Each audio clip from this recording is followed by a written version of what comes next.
किती नंबरचं question? 3rd नंबरचं question.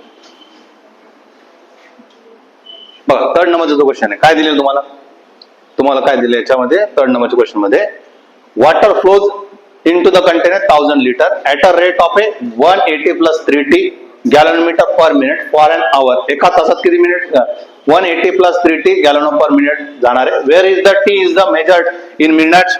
Find the amount of water flows into the काय विचारलं तुम्हाला? रेट विचारलं किती फ्लो होणार आहे. बघ साधी गोष्ट आहे, याच्यामध्ये फिल करणं गरजेचं आहे.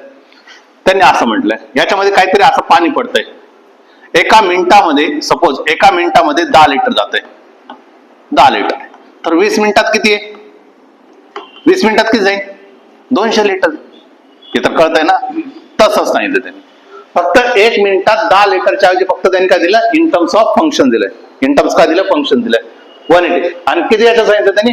20 मिनिटात. ठीक आहे, पहिल्या 20 मिनिटात म्हणजेच काय 0 पासून स्टार्ट करावं लागेल 20 पर्यंत मला जावं लागेल. लिमिट दिली ना त्यांनी, अप्रत्यक्षित लिमिट दिली. म्हणजे तुम्ही काय करणार? इंटिग्रेशन सॉल्व्ह करावं लागेल. इंटिग्रेशन सॉल्व्ह करा. बघा इंटिग्रेशन मध्ये काय घेणार? कोणतं फंक्शन घेणार तुम्ही? 180 प्लस काय 3t आणि कोणतं काय व्हॅरी करणार आहे? काय व्हॅरी करणार आहे? टाइम व्हॅरी करणार आहे. काय व्हॅरी करणार आहे? टाइम. म्हणून इंटिग्रेबल कोण झाला? टाइम झाला. लिमिट विचारलं काय लिहिणार तुम्ही? 0 to 20. बस इंटिग्रेशन तर सॉल्व्ह करायचंय. इंटिग्रेशन सॉल्व्ह करायचं म्हणजे काय?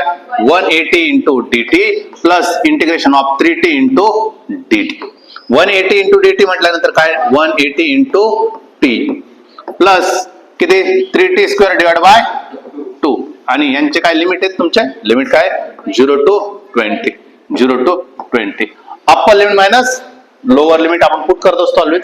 Upper limit minus lower limit put करत असतो. आणि सर्वात महत्वाचं काय मी बघितलं डिनॉमिनेटर कसं आहे? लोअर लिमिट काय 0 आहे, काय फरक पडणार नाही. म्हणजे काय करा? सरळ सरळ अप्पर लिमिटच पुट करायचं फक्त.